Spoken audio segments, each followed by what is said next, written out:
దేవుని వాక్యం చూసుకుందాం. యాకోబు పత్రిక 4వ అధ్యాయము 8వ వచనం నుంచి 10వ వచనం వరకు చదువుకుందాం. యాకోబు పత్రిక 4వ అధ్యాయము 8వ వచనం నుంచి 10వ వచనం వరకు మైక్లో ఎవరైనా చదివి నాకు సహాయం చేయండి. దేవుని యుద్ధకు రండి, అప్పుడు ఆయన మీ యుద్ధకు వచ్చును. పాపులారా, మీ చేతులను శుభ్రము చేసుకొనుడి. ద్విమనస్కులారా, మీ హృదయములను పరిశుద్ధపరచుకొనుడి. వ్యాకులపడుడి, దుఃఖపడుడి, ఏడువుడి. మీ నవ్వు దుఃఖమునకును మీ ఆనందము చింతకును మార్చుకొనుడి. ప్రభు దృష్టికి మిమ్మును మీరు తగ్గించుకొనుడి, అప్పుడు ఆయన మిమ్మును హెచ్చించును. ఓకే, చాలు. దేవుని యొద్దకు రండి, అప్పుడు ఆయన మీ యొద్దకు వచ్చును. పాపులారా, మీ చేతులను శుభ్రము చేసుకొనుడి. ద్విమనస్కులారా, మీ హృదయములను పరిశుద్ధపరచుకొనుడి. వ్యాకులపడుడి, దుఃఖపడుడి, ఏడువుడి. మీ నవ్వు దుఃఖమునకును మీ ఆనందము చింతకును మార్చుకొనుడి. ప్రభు దృష్టికి మిమ్మును మీరు తగ్గించుకొనుడి, అప్పుడు ఆయన మిమ్మును హెచ్చించును. చూడండి, ఇక్కడ యేసు ప్రభు యొక్క ప్రియమైన శిష్యుడిగా, అలాగే మొదటిసారి హతసాక్షుడిగా ఆయన శిరచ్ఛేదన చేయబడిన యాకోబు గారు చెప్తున్న ఈ మాటలు ఏమన్నారంటే, ఇక్కడ దేవుని యొద్దకు రండి, అప్పుడు ఆయన మీ యొద్దకు వచ్చును. పాపులారా, మీ చేతులను శుభ్రము చేసుకొనండి. ద్విమనస్కులారా, మీ హృదయములను పరిశుద్ధపరచుకొనండి. నిజమే, ఈ రోజున దేవుని యొద్దకు వచ్చిన మనందరము కూడా మరి దేవుని యొక్క వాక్యం వినటానికే వచ్చాం. ఎప్పుడైతే మనం దేవుని యొద్దకు వస్తామో తప్పుకోకుండా దేవుడు మనతో మాట్లాడతాడు. వాక్యం ఏం చెప్తుంటే, ఎక్కడైతే 2-3 నా నామమున ఉంటారో వారి మధ్య నేను ఉంటాను. మరి మందిరంలో మనం అందరం వచ్చేది ఎందుకంటే ఆయన ప్రస్తుతను అనుభవించడానికి, ఆయన మనతో మాట్లాడుతున్నప్పుడు మనం ఏం సరి చేసుకోవాలో, మనం ఏమి దిద్దుకోవాలో అవన్నీ కూడా మనం నేర్చుకుంటానికి, మళ్ళీ మనము కూడా దేవుని యొద్ద పరీక్షించుకుంటానికి మన దేవుని మందిరానికి వస్తాం. ఇక్కడ ఏం చెప్తున్నాడంటే ఆయన అంటున్నాడు, పాపులారా, మీ చేతులను శుభ్రం చేసుకోండి. ద్విమనస్కులారా, మీ హృదయములను పరిశుద్ధపరచుకొనుడి అన్నాడు. ద్విమనస్కులారా, మీ హృదయములను పరిశుద్ధపరచుకోండి అన్నాడు. ద్విమనస్కులు అంటే ఎవరు? ద్విమనస్కులు అంటే 2 మనసులు కలిగిన వాళ్ళు అంటూ వస్తుంది. బైబిల్ ఏం చెప్తుందంటే, 1 తిమోతి 3వ అధ్యాయము 8వ వచనం చదువునాను. 1 తిమోతి 3వ అధ్యాయము 8వ వచనం.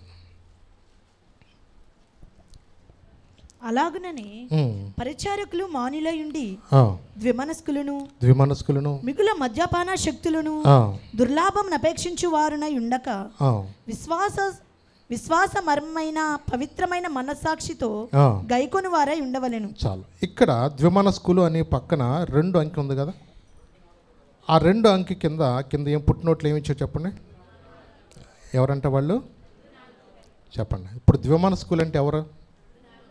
2 నాలుకలు కలిగిన వాళ్ళు అంటే ఎవరు? ఏదో ఒక ప్రాణికి ఉంటుందండి 2 నాలుకలు అంటారు దానికి. ఏదికి? పాము. అదే, అలాగే పాము నోట్లో నుంచి ఇలా వచ్చినప్పుడల్లా ఏమొస్తూ ఉంటుంది బయటికి? 2 నాలుకలు కనపడుతూ ఉంటుంది. అప్పుడు మనం కూడా చూసుకుంటాం, నాకు ఒక నాలుకే ఉంది, ఒక నాలుగుతోనే ఇంత పోటాడుతున్నా, 2 నాలుగు ఇంకెంత పోటాడుతానో కదా అని ఆ మాటలు రావచ్చు, మనకు ఆలోచన రావచ్చు. చూడండి, ఇక్కడ 2 మనసులు కలిగిన వాళ్ళు, 2 నాలుకలు కలిగిన వాళ్ళు ద్విమనస్కులు అంటే. చూడండి, ఎందుకంటే సంఘములో కూడా 2 మనసులు కలిగిన వారు ఎక్కువగా ఉంటూ ఉంటారు. ఎలాంటి వాళ్ళు? 2 మనసులు కలిగితూ ఉంటాయి. ఒక మనిషిలో ఎప్పుడు కూడా ఆత్మ సంబంధమైన పోరాటం ఉంటుంది, అలాగే శరీర సంబంధమైన పోరాటం కూడా ఉంటుంది. ఉంటుందా లేదు చెప్పండి. ప్రతి మనిషిలో కూడా దేవుని ఆత్మ ఏముంటుంది? సమయానికి ప్రార్థనకి వెళ్ళిపోవాలంటుంది. శరీరం ఏముంటుంది? ఇంకా మంచి డ్రెస్ లేదో, లేదంటే కొంచెం కూర ఉడకలేదో, ఏదో లోక సంబంధమైన ఆలోచనల ప్రకారము 2 మనసులు అనేది పోరాడుతూ ఉంటాయి. ఒకటి దేవుని సంబంధమైనది, ఇంకొకటి లోక సంబంధమైనది, అంటే శరీర సంబంధమైనది. అది ఆత్మ సంబంధమైనది ఏమంటుందో నాకు కొన్ని ఆలోచనలు బట్టి నేను మీతో చెప్తూ ఉంటాను. ఆత్మ సంబంధంగా ఉన్నది ఏమంటే, ఎప్పుడు నేను ఆత్మలో బలపడాలా, రక్షణ పొందాలా, బాప్తిజం పొందాలా, అలాగే మరణం వరకు నమ్మకం ఉండాలని ఆత్మ సంబంధమైన మనసు అంటూ ఉంటుంది. ఏముంటుంది? నేను ఆత్మీయంగా బలపడాలా, రక్షణ పొందాలా, బాప్తీసం తీసుకోవాలా, అలాగే బలలో పాల్గొనాలా, మరణ వరకు నమ్మకం ఉండాలని ఏముంటుంది? ఆత్మ సంబంధమైన మనసు ఎప్పుడు కూడా అంటూ ఉంటుంది. ఈ శరీర సంబంధమైన మనసు ఏముంటుందంటే, ఇప్పుడే కాదులే, నీకు చాలా టైం ఉంది, నువ్వు అనుభవించవలసిన ఇంకా చాలా ఉన్నాయి, రక్షణ కరెక్టే, బాప్తీసం కరెక్టే, ఈ లేకపోతే పరలోకమే లేదు, ఆ సంగతి నాకు బాగా తెలుసు, కానీ ఇంకా వయసులో మనం అనుభవించవలసినవి ఉన్నాయి ఈ ఫ్రెండ్స్ తోటి, అలాగే ఇంకా లోక సంబంధంగా ఎన్నో పనులు ఉన్నాయి మనకి, ఇవన్నీ కూడా కొంత పొందాలి కానీ కొంచెం ఆగి రక్షణ పొందాలి. కానీ రక్షణ అనేది రేపు అనేటట్టుగా శరీర సంబంధమైంది, లోక సంబంధమైన స్వభావం చెప్తూ ఉంటుంది. ఈ రెండు భేదాలు కనపడతూ ఉంటాయి. అలాగే ఇంకొకటి ఏంటంటే, దేవుని సన్నిధి త్వరగా వెళ్ళాలనేది, ఆరాధన మిస్ అవ్వకూడదనేమో ఆత్మ సంబంధం చెప్తుంటే, మళ్ళా శరీర సంబంధం మనసు ఏముంటుంది? మొదట వాక్యం ఏం చెప్తుంది తెలుసా నీకు? వాళ్ళకి తెలవదు. కడపటి వారు ఏమవుతారంట? మొదటి వారు అవుతారని వాళ్ళకి తెలియదు అనుకుంటారు. అంటే కొన్నిసార్లు ఎలా ఉంటుందంటే, సర్దుకుపోతారు. మనం ఏదో ఒక విధంగా మనసులో సర్దుకుపోతాం తప్ప, నేను దేవుని యొక్క బిడ్డగా ఆత్మానుసారంగా వెదకాలి. నిజమే. అలాగే ఇంకొకటి ఏంటంటే, దేవుని పరిచర్య కొరకు వారి ధనాన్ని ఖర్చు చేయాలనే మనసు ఉంటుంది ఆత్మ సంబంధ మనుషులకి. దేని కొరకు? నా మాట అబద్ధం అవుతుందా? దేవుని పరిచర్యకు వారి ద్రవ్యాన్ని ఖర్చు పెట్టాలా, దేవుని యొక్క పరిచర్యకు నేను ఆ ఖర్చులు వాడాలనే మనసు ఆత్మ సంబంధం ఉంటుంది. అదే లోక సంబంధమైనది, శరీర సంబంధం ఏమైంటుందో తెలుసా? అభిమాన నాయకుల కొరకు, అభిమాన హీరో కోసం కూడా ఖర్చు చేయాలనే మనసు ఉంటుంది. అంటే రెండు స్వభావాలు ఉంటాయి మనిషిలో. ఉంటాయా? దేవునిలో ఎదగాలని మనసు ఉంటుంది, మళ్ళా అభిమాన నాయకులు కానీ అభిమాన హీరోల కోసం కూడా. లోకంలో జరిగేది చెప్తున్నాను నేను, ఒక చోట కాదు, ఎక్కడైనా ఈ యొక్క మనసు అనేది ప్రతి ఒక్క సంఘములో కూడా అది మనం దాన్ని రెక్టిఫై చేసుకోవాలని దేవుడు ఈరోజు అందుకని చెప్తున్నాడు. అలాగే ఇంకోటి ఏమిటంటే, ఆల్ నైట్ ప్రేయర్లో, ఉపవాస కోటాల్లో కూడా నేను పాల్గొనాలనేమో ఆత్మ సంబంధమైన మనసు అంటాం. ఆల్ నైట్ ప్రేయర్ అంటే తెలుసా? కొంతమంది తెలియదు. ఆల్ నైట్ ప్రేయర్లు అంటే రాత్రుల పూట అది ఎక్కువగా దేవుని సన్నిధిలో మన సంఘముగా ఆరాధించాలని, అలాగే ఉపవాస కోటాలు కూడా నేను పోగొట్టుకోకుండా ఉండాలని ఉంటుంది. శరీర సంబంధమైన మనసు ఈ ఆల్ నైట్ ప్రేయర్ కాదు, కానీ లోక సంబంధంగా రాజకీయ సంబంధమైన వాటికి తెల్లవార్లు తిరిగే మనసు అనేది ఉంటుంది. అంటే అభిమానంతో ఏం చేస్తారు చెప్పండి? తెల్లవార్లు కూడా అది చర్చిలోకి వస్తే ఏమవుతుంది? నిద్ర వచ్చేస్తుంది. అది తెల్లవార్లు కూడా మనకి ఎలా అనిపిస్తుంది అంటే, రెండు రకాలైన మనసులు అనేది సంఘములో అనేది ఏలుబడి చేస్తూ ఉంటుంది. అది ఎక్కడైనా సరే. ఈ సంఘాన్ని దేవుడు ఒక సంఘంతో పోల్చాడు. ప్రకటన గ్రంథంలో చూడండి ఒకసారి, 3వ అధ్యాయము, ప్రకటన గ్రంథము 3వ అధ్యాయము 15-16 వచనం. పోలుస్తూ చెప్తున్నాడు అక్కడ, చూద్దాం. అక్కడ ప్రకటన గ్రంథము, నీ క్రియలను నేను ఎరుగుదును. ప్రకటన గ్రంథంలో చూడండి ఏమన్నాడు అక్కడ? నీ క్రియలను నేను ఎరుగుదును, నీవు చల్లగానైనను వెచ్చగానైనను ఉండక. నీవు చల్లగానైనను వెచ్చగానైనను ఉండిన మేలు, నీవు వెచ్చగానైనను చల్లగానైనను ఉండక నిలువెచ్చనగా ఉన్నావు గనుక నేను నిన్ను నా నోట నుండి ఉమ్మివేయను ఉద్దేశించుచున్నాను. ఈ సంఘము పేరు లవోదికీయ సంఘము. ఈ సంఘం పేరేంటి? లవోదికీయ సంఘము. అంటే దేవుడు ఆ రోజున తన ప్రవక్తల ద్వారా రాయించిన ఈ మాటలు ఈ రోజు కూడా మనకు అప్లై అవుతున్నాయి లేవు చెప్పండి. ఆ రోజున మనుషులు ఎలా ఉన్నారో, మనుషుల యొక్క ఆలోచనలు, తలంపులు ఎప్పుడూ కూడా ఒకటే. పాతకాలంలో మనుషుల యొక్క తలంపులు ఎలాగుంటున్నాయో అటు ఇటు ఆలోచిస్తున్నారో, ఈ కాలం వచ్చినా ఎంత టెక్నాలజీ పెరిగినా మనుషుల యొక్క ఆలోచన ఎలా ఉంటాయి చెప్పండి? రెండు విధాలుగా ఉంటాయి. చూడండి, అందుకని మనం ఇప్పుడు కూడా ఎలా ఉంటున్నాము? ఈ లవోదికీయ సంఘంగా ఉండకూడదంట. ఉంటే మీరు చల్లగానే ఉండండి, లేదంటే వెచ్చగానే ఉండండి, కానీ నులివెచ్చని భక్తి చేయొద్దు అన్నాడు. ఈ నులివెచ్చని భక్తితో ఉంటే ఆయన ఏమన్నాడు? నేను నా నోట నుండి ఏం చేస్తానండి? ఆయన ఉమ్మి వేయిస్తాను అంటున్నాడు. నిజమే. ఈ రోజున దేవుని యొక్క బిడ్డలుగా దేవుని మందిరంలోకి వస్తున్న మన జీవితాల్లో కూడా మనం ఎలా ఉండాలంటే, దేవుని యొక్క మనసు కలిగి, నిజమే, మందిరానికి వచ్చినప్పుడు కూడా మనం ఎలా ఉంటామంటే, ప్రభా నిన్ను పూర్ణ హృదయంతో నిన్ను ఆరాధించాలి, నిన్ను గణపరచాలా, నిజమే, చాలా మంచిదే. కానీ మనం ఎలా ఉంటున్నాము? దేవునితో మనం ఉంటున్నామా, అటు లోకంలో కూడా ఉంటున్నామా? రెండు పరీక్షించుకోవాలి. అంటే లోకంలో పిల్లల్ని అడిగితే ఎవరన్నా కొంచెం మమ్మీ నేనంటే ఇష్టమా, నువ్వంటే ఇష్టమా అని పిల్లలు అన్నారనుకో, ఏమంటారు అప్పుడు? నాన్న నువ్వంటే ఇష్టమా, నువ్వన్నా ఇష్టమే అంటారు. ఇప్పుడు ఏ పిల్లల్ని ఏ బాగుంటుందో చెప్పండి. ఎవరైనా కొంచెం బలహీనతలు ఉన్నారంటే తల్లి వాళ్ళని ప్రేమించి వాళ్ళని కొంచెం అన్నీ కొంచెం కేర్ ఎక్కువ తీసుకుంటుంది. ఇప్పుడు అలాంటప్పుడు ఇంకో పిల్లలు ఏమనుకుంటారు? మమ్మీ అసలు నన్ను పట్టించుకోవట్లేదు, ఎంతసేపు చెల్లినే పట్టించుకుంటుంది, నన్ను పట్టించుకోవట్లేదు అనుకుంటూ ఉంటారు. వీళ్ళు ఏమనుకుంటారు? ఈ మగపిల్లల్లో వీడు ఎక్కడికి వెళ్ళి వచ్చిన ఏం బాధ లేదు అనుకుంటూ ఉంటారు. అలాగూ ఇద్దరన్నా ఇష్టమే, కానీ పిల్లలు ఏమనుకుంటారు? మమ్మీ చిన్నోడిని ఎక్కువగా ఎత్తుకుంటుంది, ఆడికి అన్ని ఎత్తుకు పెడుతుంది అనుకుంటూ ఉంటారు. అలా ఎప్పుడన్నా ఏ తల్లిదండ్రులకు ఉంటుందా? ఏ తల్లిదండ్రులకు ఉండదు. ఇద్దరూ సమానమే. మగపిల్లోడైనా ఆడపిల్ల అయినా, ఇద్దరు ఆడపిల్ల అయినా సరే పిల్లలు అన్నాక తల్లిదండ్రులకు సమానమే. వాళ్ళిద్దరిలో అప్పుడు అడగొచ్చు, ఈ కన్ను ఇష్టం ఆ కన్ను అంటే రెండు కళ్ళు ఇష్టమే అంటారు. అలాగే మనము దేవుని దగ్గరకు వచ్చినప్పుడు మాత్రం ఎలా ఉండాలా? అటు లోకము కావాలా? చెప్పండి. ఇటు నాకు దేవుడు కావాలని కూడా వాక్యం ఏం చెప్తుంది తెలుసా? లోకంలో ఉన్నదంతా ఏంటంట? నేత్రాశు, శరీరాశు, అవి దేవుని వలన పుట్టినవి కావు. మరి వాటి వైపు మనం ఉండటానికి కాదండి. ఎందుకంటే దేవుడు మనం లోకములో నుండి పిలుచుకున్నాడు. ఎక్కడి నుండి పిలుచుకున్నాడు? ఇదివరకు మనం అందరం కూడా లోకస్తులుగా ఉన్నవాళ్ళమే, ఇష్టానుసారంగా మనం జీవించిన వాళ్ళే, మన కోరిక చొప్పున మనం బ్రతికిన వాళ్ళమే. అయినా దేవుడు తన మహాకృప చేత దేవుడు మన లోకములో నుండి విడిపించింది ఎందుకో తెలుసా? ఆయన యొక్క రాజ్య నివాసులుగా ఉండాలని, ఆయనతో యుగయుగాలు మనము ఉండే ఆ నిత్య రాజ్యం మనం సంపాదించుకోవాలని. మరి దేవుని సన్నిధికి వస్తున్నప్పుడు కూడా మనం రెండు మనసులు కలిగిన వారుగా ఉండకూడదు. నువ్వు ఉంటే ఆత్మ సంబంధమైన వారిగా ఉండాలా, లేదంటే లోక సంబంధమైన వాడిగా ఉండాలి తప్ప ప్రార్థనకి వాళ్ళు వస్తాము తెల్లారి నుంచి మళ్ళీ లోక సంబంధమైన వాటిలో ఉండటానికి. ఎందుకంటే దేవుడు మనల్ని ఏం చేశాడు? ప్రత్యేకపరుచుకున్నాడు. హృదయమంతుడితో కూడా నిజంగా దేవుడు అంటే మనకు చాలా ప్రాణం ఉన్నట్టుగా పడతాం. దేవుడు అంటే చాలా నిజంగా ఆయన ఇష్టమే, కరెక్టే. కానీ నువ్వు దేవుడు అంటే ఎంతగా నువ్వు ఇష్టపడుతున్నప్పుడు నువ్వు ఎలా ఉండాలి తెలుసా?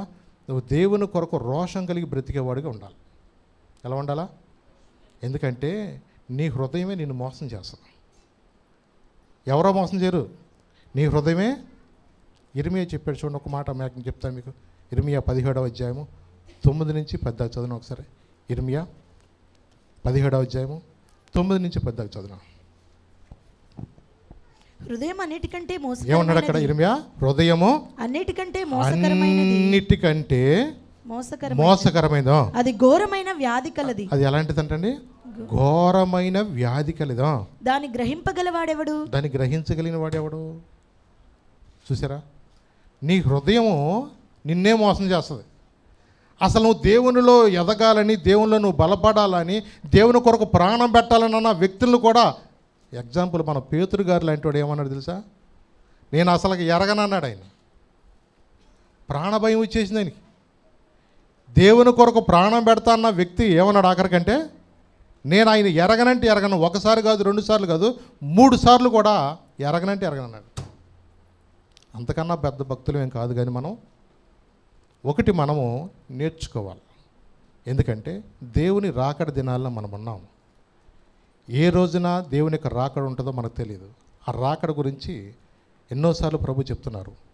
అది దొంగ వలె ఉంటుంది అన్నాడు. ఎలా ఉంటుంది అన్నాడు? దేవుని రాకడ దొంగ వలె ఉంటుంది.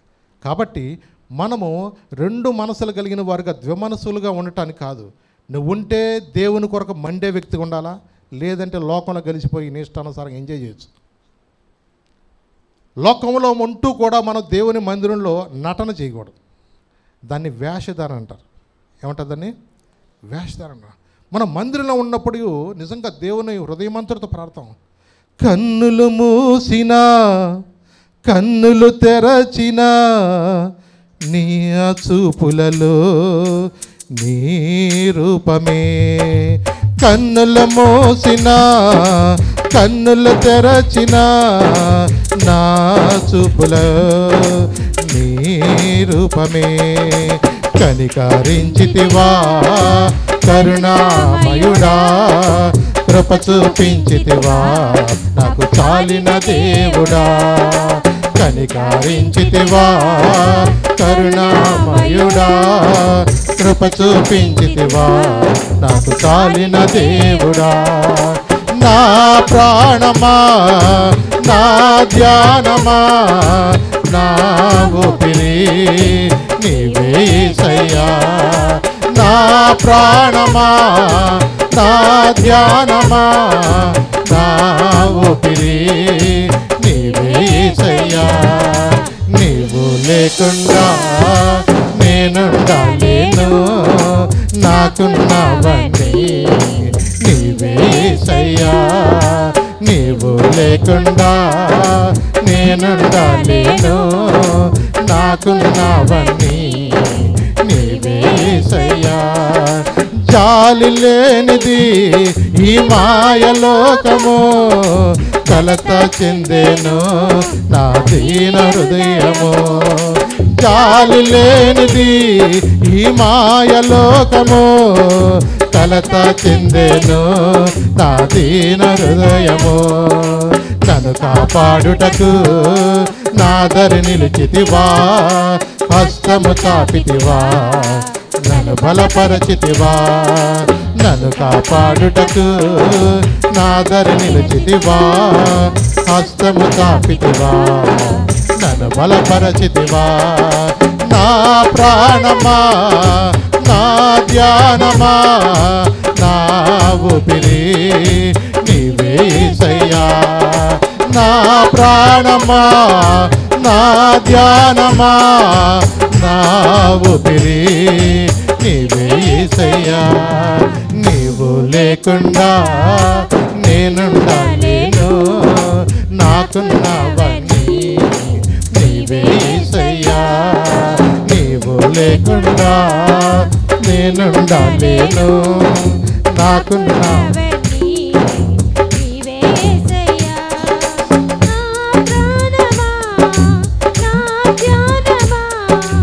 నా ఊపిరి నీవే యేసయ్యా. నా ప్రాణమా నా ధ్యానమా నా ఊపిరి యేసయ్యా. నిజమేనా? నిజంగా మనం అంతగా ప్రాణంగా ప్రేమిస్తున్నామా? అంతగా ఆయన ధ్యానిస్తున్నామా? ఎంత అబద్ధం అంటే, నీవు లేకుండా సీరియల్ లేకుండా నేను ఉండలేను అనే మనసు కూడా వస్తుంది. ఇది ద్విమనస్సు. ఏ మనసు? నిజమే. దేవుని మందిరంలోనేమో నీవు లేకుండా నేను ఉండలేను, ఇంటికి లేకుండా మన లోకం మందే. దీన్ని ఏమంటారు తెలుసా? చెప్పండి. ద్విమనస్కులు అంటే రెండు మనసులు కలిగిన వాళ్ళు. వీళ్ళు ఎవరంటే తాచుపాము లాంటి రెండు నాలుకలు కలిగిన వాళ్ళు. నా మాట కాదు కదా, రెండు నాలుకలు కలిగిన వాళ్ళు. మందిరంలోనేమో ఆరాధన అంటే ఎంతో ఇష్టం అనుకుంటారు, ఇంటికి వెళ్తేనేమో ఇల్లే నా సర్వస్వం. అలా ఉండటానికి కాదండి. దేవుడు మనల్ని ప్రేమించి మనతో మాట్లాడుతున్నది ఎందుకో తెలుసా? దేవుని కొరకు మనం నిలబడాలి. అందుకని 4వ అధ్యాయం 4వ వచనంలో యాకోబు పత్రికలో ఏమన్నాడు? ఒకసారి అది కూడా చదవండి. 4వ అధ్యాయము 4వ వచనంలో ఏమన్నాడు అక్కడ? వ్యభిచారులారా ఈ లోక స్నేహము దేవునితో వైరమని మీరు ఎరుగరా? కాబట్టి ఎవడైతే ఈ లోకముతో స్నేహము చేయగొడతాడో వాడు దేవునికి శత్రువగును. వాడు దేవునికి ఏమవుతాడు? శత్రువగుతాడు. చాలా వాళ్ళని ఎవరితో పోల్చాడు ఇక్కడ?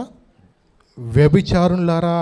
ఈ మాట అంటే మనకు చాలా బాధ ఉండొచ్చు, కానీ దేవుని వాక్యం చెప్తుంట, ఈ లోకము స్నేహము దేవునితో వైరమని మీరు ఎరుగరా. కాబట్టి ఎవడు ఈ లోకంతో స్నేహము చేయగోరునో వాడు దేవునికి శత్రువు. అర్థమవుతుందన్నమాట. మరి లోకంతో స్నేహం చేయటం అంటే ఇందాడే చెప్పే మీకు యోహాను పత్రికలో రాయబడినమాట. లోకంలో ఉన్నదంతా ఏంటి చెప్పండి? నేత్రాశ, శరీరాశ, జీవపుడము. మరి నేత్రాశ అంటే చూసిందల్లా కావాలనే మనసు. శరీరాశలు అంటే మనకు తెలుసు. అలాగే జీవపుడంబం అంటే నేనే అందరికన్నా హైగా ఉండాలా, మా ఇంటి పేరటోళ్ళది మా ఉండాలా, మా కులమే ఎక్కువగా ఉండాలా, మేమే ఎక్కువ ఉండాలా అంటే అన్ని విషయాల్లో కూడా మేము అని చూపించుకునే మనసు జీవపు డంబం. అంటే వాళ్ళు ఎప్పుడు కూడా కొంతమంది సామంత రాజులు కొంతమందిని బోరాయిసుకుని పొగిడేవాళ్ళు. అలాగూ వాళ్ళ రాజులను పొగిడినట్టుగా నిన్ను పొగడాలనుకుంటావు, కప్పలాగా ఉబ్బిపోతాకి. నిజమే. కొన్నిసార్లు మనుషులు ఎలాగంటే వాళ్ళ యొక్క పొగడ్తలుగా కావాలి ఎక్కువగా. అన్నా నువ్వు సూపర్ అన్నా, అంతేనా? నువ్వు లేకపోతే అసలుకే కళయలేదన్నా, వాళ్ళని పొగడాలి కొంచెం. అంటే వాళ్ళకి ఇంపార్టెంట్ ఇవ్వాలి ఇప్పుడు కూడా. నిజమే.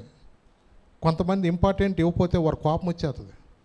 నిన్నెక్కడో ఇద్దరు నాయకులు ఒకే దానికి చేయాలని ఓపెనింగ్, ఏదో అన్న క్యాంటీన్ ఓపెన్ చేయాలంటే పాపం పార్టీ వాళ్ళిద్దరు వాళ్ళు మరి ఎవడో ఒకడు ఓపెన్ చేస్తే వాడు తగ్గాలి. ఇప్పుడు వాళ్ళిద్దరు 2 కత్తులు వేసుకొచ్చేసారు వాళ్ళు. వాళ్ళిద్దరూ రిబ్బన్ పట్టి పీకేసి పెట్టుకున్నారు. ఇప్పుడు అసలు మామూలుగా లేదు ఫైటింగ్ అక్కడ. దేనికోసం? నేను కత్తిరించాలంటే నేను కత్తిరించాలి అంటే రిబ్బన్ కట్ చేయడంలో కూడా అంటే మాకు ప్రాముఖ్యత ఇవ్వాలా, మేము పెద్దవాళ్ళం, మేము ప్రాముఖ్యత. అంటే ఇదేమవుద్దంటే జీవపు డంబము. అంటే ప్రాముఖ్యతను కోరుకుంటాం, మళ్ళీ మనం హెచ్చించుకునేటట్టుగా కోరుకుంటాం, మళ్ళీ మన గొప్పవాళ్ళుగా మనం కనబరుచుకుంటాం. అర్థమవుతుందా? నన్ను చూడు, నా సోగు చూడు, సెంటర్ ఆఫ్ అట్రాక్షన్ అంటారు చూసారు. ఒక ఫంక్షన్కి వెళ్తే అసలుకి అబ్బా అబ్బా అబ్బా అబ్బా కళ్ళు తిప్పలేకపోయామన్నట్టుగా ఉండాలంట. అంటే లోకములో ఉన్నదంతా కూడా ఏంటో తెలుసా? అంటే మళ్ళీ మనం కనబరుచుకునే స్వభావం అది. వాడికి దేవుడు ఏమన్నాడు తెలుసా? శత్రువు అవుతానన్నాడు. వాళ్ళకి దేవుడు ఎవరు అవుతాడంట? శత్రువు అవుతాడంట. అందుకని చాలామంది మనం నేర్చుకోవాల్సింది కూడా ఏంటంటే దేవుని యొక్క ప్రజలుగా దేవుని ఆరాధించే వారు ఉంటున్నప్పుడు మనలో లోకం అనేది మనలోంచి వెళ్ళిపోవాలి. లోకము దాని ఆశలు గతించును కానీ దేవుని చిత్తము చేయవాడు నిరంతరము నిల్చు. అన్నమాట అర్థమవుతుందా? లోకము దాని ఆశలు గతించును కానీ దేవుని చిత్తము చేయవాడు నిరంతరం నిలుస్తాడు. ఈ ద్విమనస్కుల్ని కీర్తనకారుడు ఏమన్నాడు తెలుసా? 119వ కీర్తన 113వ వచనంలో ఒక్క మాట చదువుంది. 119వ కీర్తన 113వ వచనం చదువును. అక్కడ ద్విమనస్కులను నేను ద్వేషించుచున్నాను అని ఉంది వాక్యం. అక్కడ ద్విమనస్కులను నేను ద్వేషించుచున్నాను. చాలు తల్లి. ఎవరంటే వెళ్ళని ఎవరేమన్నాడు? ద్విమనస్కులను నేను ద్వేషించుచున్నాను. అంటే 2 రకాలుగా జీవించేవాళ్ళు. కొంతమంది మనుషులు రకరకాలైన తెలివితేటలు ఉపయోగిస్తారు. ఈ మధ్య మీరు వార్తలో చూడవచ్చు. మా బందర్లో ఒక మన్మథ రాజా అని ఒక ఆయన ఇద్దరితో మెయింటైన్ చేస్తాడు. ఒకళ్ళు తెలవకోకుండా ఒకళ్ళని పెద్ద ఇల్లు పెట్టాడు, చిన్న ఇల్లు పెట్టేశాడు. మళ్ళీ ఏంటో తెలుసా? ఒక అమ్మాయి డబ్బులన్నీ బంగారం అంతా తీసుకొచ్చి 2 అమ్మాయి, ఎందుకంటే ముందు వచ్చిన చెవుల కన్నా వెనక వచ్చిన కొమ్ములే గట్టి ఉంటాయంట. అట్లాగే ఆ మొదటి అమ్మాయి డబ్బులు తీసుకొచ్చేసి ఇక్కడేమో అపార్ట్మెంట్ కొనేసాడంట. ఈ అమ్మాయి బంగారం అంతా తీసుకెళ్ళిపోయాం, ఈ అమ్మాయి చక్క వేసి తిరుగుతుందంట. మరి మొత్తానికి ఉప్పు అందకుండా ఎట్ట ఉంటుంది, మనవాడు వేసేది తెలవకుండా ఎట్టకుంటాయి. నా బంగారం అంతా తీసుకున్నాడు, నా డబ్బులన్నీ తీసుకున్నాడు, మనిషి చూస్తేనే టయానికి రావట్లేదు, ఇప్పుడే వస్తున్నాను, ఎక్కడే ఉన్నాను అంటున్నాడు. ఎన్ని యాక్షన్లు ఎంత 2 రోజులు ఆడాలి అసలు ఊరినే పట్టేస్తారు. నిజమే, ఆడాలు ఊరిని వాసన పట్టేస్తారు. కుక్క కన్నా స్పీడ్గా ఉంటుంది ఆ వాసన, అసలుకి మామూలుగా ఉండదు అసలుకి ఈ బస్సు. అలాగూ ఎంతకాలం దాగుతుంది చెప్పండి? మొత్తానికి పట్టేసింది ఒక రోజున, మొత్తానికి పట్టుకుంది. ఇద్దరు జుట్లు ముచ్చుకుని అసలు కొట్టుకున్నారు, మామూలుగా కొట్టుకోవట్లా. ఫైటింగ్ కూడా మళ్ళీ వీడియో తీస్తున్నారు ఈ మధ్య. జనాలు అసలు ఎడదీట్లా. వాళ్ళు ఏదైనా జరిగినా కూడా ముందు అసలుకి క్యాప్చర్ చేయటమే దాన్ని. వాళ్ళు కొట్టుకుంటున్నారన్నా, వాళ్ళు ఏదైనా చేస్తున్నారన్నా, అరే కొట్టేసుకుంటున్నారా, డామని కింద బండి మించి పండేశారు, ఆయన లేపుతలేదని ఆయన తీస్తున్నారు. లైవ్లో చూపించాలి జనాలకి అన్నట్టుగా. ఈ ఫోన్లు వచ్చినాక జనాలందరికీ ఏంటంటే అదొక లైవ్ ప్రోగ్రామ్ ఇవ్వాలనుకున్నారు జనాలు. మొత్తానికి ఇద్దరు తెగ్గొట్టేసుకున్నారు. ఒళ్ళు మండిపోయింది ఒక అమ్మాయికి. అయితే ఆ మొదటి అమ్మాయి తీసుకెళ్ళి ఆడు కారు పట్టుకుని పెట్రోల్ పోసి నుప్పు అంటించి పారేసింది. ఏంటి అమ్మాయి కారు నుప్పు పట్టించేసామంటే, నా జీవితమే కాలిపోతే ఆ కారు లెక్క అంటుంది. చూడండి, ద్విమనస్కులు అంటే అక్కడొక గంతు ఇక్కడొక గంతు. అదవుతుందా? లోకములో ఉన్నట్లుగా మనం దేవుని మందిరంలో ఉండటానికి కాదండి. దేవుని మందిరానికి వచ్చినప్పుడు మళ్ళీ మనం దిద్దుకోవాలి. మందిరానికి వచ్చేది ఎందుకు మనం చెప్పండి? మా తోడుకోళ్ళు వాళ్ళు ఏం చీర కట్టుకొచ్చిందనే, లేదండి మా అత్తగారు ఎలా ఉన్నారనే, మనం పలకరించుకుంటాను కాదు, మనం వాళ్ళు చూసుకుంటాను కాదు వచ్చింది. ఎవరిని చూడాలి మనం వచ్చింది? దేవుని చూడాలా. దేవుని మందిరంలోకి వచ్చినప్పుడు, ప్రభా నా ప్రవర్తన ఇంకా నాలో దిద్దుకుంటానికి, నాలో నీకు ఆయాసకరమైన మార్గం ఏమంటూ చూపించు ప్రభా. నీ నిజమే ప్రభా, నేను అటు ఒక గంతు వేస్తున్నాను, ఇటు ఒక గంతు వేస్తాను ప్రభా, నేను అటు ఉంటున్నాను, ఇటు ఉంటున్నాను ప్రభా. ప్రార్థనకు వచ్చినప్పుడు దేవుడే నా సర్వం అనుకున్నాను, ఇంటికి వెళ్తే మన లోకమే నా సర్వం అనుకున్నాను ప్రభా. అలా కాదు. నిజమేనండి. ప్రార్థనకు వచ్చేవాళ్ళు వాస్తులు చూడలేదా? ప్రార్థనకు వచ్చేవాళ్ళు మంచి రోజులు చూడలేదా? చూడండి, మనం ఎప్పుడు కూడా లోక సంబంధాల వల్లే మనం ఉండటానికి కాదండి. దేవుడు మన లోకంలో నుండి విడిపించింది ఎందుకంటే దేవుని కొరకు నువ్వు నిలబడాలని, నిన్ను బట్టి నిజంగా నా కుమారుడిని చూసేవని ధైర్యంగా ప్రభు సంతోషించాలి. మనల్ని బట్టి దేవుడు సంతోషించేటట్టుగా ఉండాలి, కానీ మనల్ని బట్టి దేవుడు దుఃఖపడేటట్టుగా ఉండకూడదని దేవుని వాక్యం చెప్తుంది. నిజమేనండి. ఈ రోజున మనం లోకంలో మనుషులు సర్దుకుపోతున్నారు గట్టిగా, మన దేవుడు సర్దుకోటండి. ఆటోలో వెనకాల ఒకటి రాసి ఉండదు, సర్దుకుపోదాం రండి అన్నాడు. ఎక్కడ? ఆటోలో సర్దుకుపోదాం రండి ఉంటుంది. జీవితంలో సర్దుకుపోతారు ఎక్కడన్నా? రెండో వాళ్ళు సర్దుకుపోతా అంటారు కదా, మొదటి వాళ్ళు సర్దుకుపోరు. చూడండి, నిజమే. దేవుడు అసలు సర్దుకోడు. నువ్వు ఉంటే చల్లగానే ఉండు, వెచ్చగానే ఉండు. నువ్వు ఉంటే లోక సంబంధంగానే బతుకు, లేదంటే దేవుని కోసం మండే వ్యక్తిగా ఉండు తప్ప అటో గంతు ఇటో గంతు మాత్రం వేయొద్దు. ఎందుకంటే దేవుడు తన ప్రాణాన్ని నీ కోసం ధారపోసాడు. అంతకన్నా నిన్ను ప్రేమించేవాడు ఈ లోకంలో ఎవరు లేరు. దేవుని కన్నా ప్రేమించేవాడు ఈ లోకంలో ఎవరు లేరు. నిజమేనండి. ఆయన ఆఖరి రక్త బిందు వరకు కూడా నీ కొరకు ఆయన కార్చింది ఎందుకు తెలుసా? తన విలువైన రక్తంతో నిన్ను కొన్నాడు కాబట్టే నీ మీద నా మీద ఆయనకి అంత అధికారం ఉంది. నిజమే. ఆయనకున్న అధికారం ఏంటో తెలుసా? తన స్వరక్తం ఇచ్చుకున్నాడు. అందుకని అన్నాడు, మీరు సొత్తు కారు, మీరు విలువ పెట్టి కొనబడిన వారు. ఎవరంటే మీరు మీ సొత్తే కాదు, మీరు విలువ పెట్టి కొనబడిన వారు. తన రక్తము చేత మిమ్మల్ని ఆయన కొన్నాడు. అందుకనే మన ఇష్టానుసారంగా మనం జీవించడానికి, మన ఇష్టానుసారంగా నా ఒళ్ళు, నా శరీరం, నా ఇల్లు, నాది, నీదంటూ ఏమీ లేదు. అదో దేవుడు ప్రేమించి ఆయన నీలో ఊపిరి ఉంచాడు కాబట్టి నువ్వు అలా చెల్లించగలుగుతున్నావు. ఈరోజు ఎంతోమంది క్షణంలో ఏం జరుగుతుందో తెలియని పరిస్థితిలో ఈ రోజున చాలామంది ఉంటున్నారండి. మనం అలా ఉండటానికి కాదండి. నిజమే. అందుకనే ఏలియా ఒక రోజున పిలిచాడు. చూద్దాం అక్కడ మొదటి రాజులు 18వ అధ్యాయము 20-21 వచ్చిన చదువుతాం. మొదటి రాజులు 18వ అధ్యాయము 20-21 వచ్చినలో కర్మేలు పర్వతం దగ్గరికి పిలిపించాడు దేవుడు. అక్కడ చూద్దాం. అక్కడ ఆహాబు ఇశ్రాయేలు వారందరి యుద్ధకు దూతలను పంపి ప్రవక్తలను కర్మేలు పర్వతమునకు సమకూర్చెను. ఏలియా జనులందరి దగ్గరకు వచ్చి ఎన్నాళ్ళ మట్టుకు మీరు రెండు తలంపుల మధ్య తడబడుచుందురు. యెహోవా దేవుడైతే ఆయన అనుసరించి, బయలుదేవుడైతే వారిని అనుసరించండి ప్రకటన చేయగా జనులు అతనికి ప్రత్యుత్తరంగా ఒక్క మాటను పలుకకపోయిరి. నిజమేనండి. ఆహాబు రాజు ఇశ్రాయేలుకి రాజుగా ఉండవలసిన వ్యక్తి బయలుకు అషారాదేవి ప్రవక్తలను కూడా పోషిస్తూ బలిపీఠాలు కట్టిస్తూ దేవునికి ఇష్టం లేని పనులు చేస్తున్నప్పుడు ఏలియా ఒక మాట నేలాడు. ఏమన్నా తెలుసా? నేను ఎవరి సన్నిధిలో నిలబడి ఉన్నానో ఇశ్రాయేలు దేవుడు నా యెహోవా జీవముతోడు, నా మాట ప్రకారముగాక ఈ సంవత్సరంలో మంచు అయిన వర్షం పడదని ప్రకటించాడు. 3.5 సంవత్సరాలు భూమి మీద వర్షం పడలేదు. ఏలియా కొరకు వెదకని ప్రజలంటూ లేరు, రాజు ప్రయత్నించిన విధానం అంటూ లేదు. భయంకరమైన కరువు, 3.5 సంవత్సరాలు భూమి మీద వర్షం కానీ మంచు కానీ లేదంట. అలాంటి పరిస్థితుల్లో దేవుడు మళ్ళా నేను భూమి మీద వర్షం పంపించబోతున్నాను, ఆహాబుని ఎదుర్కొంటాకు నువ్వు వెళ్ళు అని దేవుడు చెప్తే ఏలియా మళ్ళా బయలుదేరి వచ్చాడు.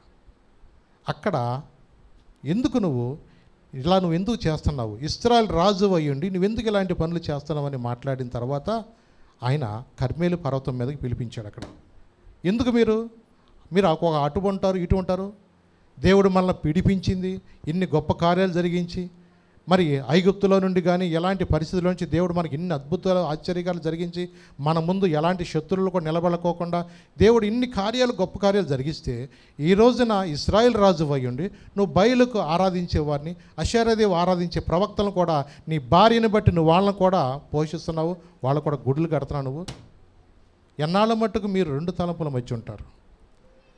ఎన్నాళ్ళ మట్టుకు మీరు ఉంటారు? ఉంటే బయలుని ఆరాధించే వరకు ఉండండి, లేదా యెహోవాను ఆరాధించేవారుగా ఉండండి. నిజమేనా? ఈ రోజున దేవుడు మనతో కూడా అందుకే మాట్లాడుతున్నాడు. ఎంతకాలం నువ్వు లోక సంబంధిగా ఉంటావు? ఉంటే లోక సంబంధిగానే ఉండు, లేదా దేవుని ఆరాధించి దేవుని కొరకు నమ్మకంగా బ్రతికేవాడుగా ఉండు. ద్విమనస్సులుగా మనం ఉండకూడదని వాక్యం చెప్తుంది. దేవుని యొద్దకు రండి, అప్పుడు ఆయన మీ యొద్దకు వస్తాడు. ద్విమనస్కులారా, మీ హృదయాన్ని శుభ్రం చేసుకోండి.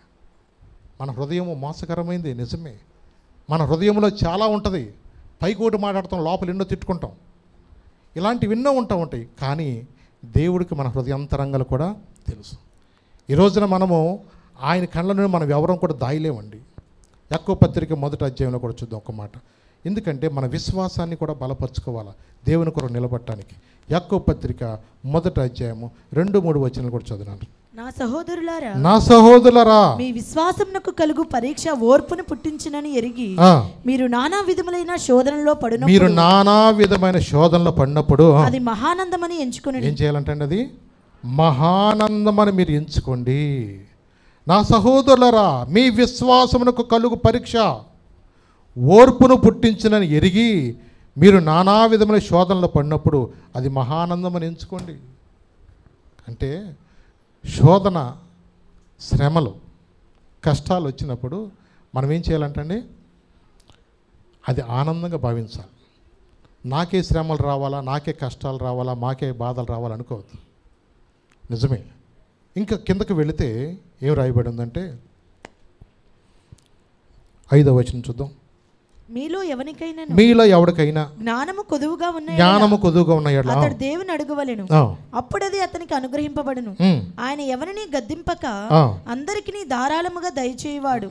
అయితే అతడు ఏమాత్రం సందేహింపగా విశ్వాసంతో అడగాల. సందేహించువాడు గాలి చేత రేపబడి ఎగిరిపడు సముద్ర తరంగమును పోలియుండును.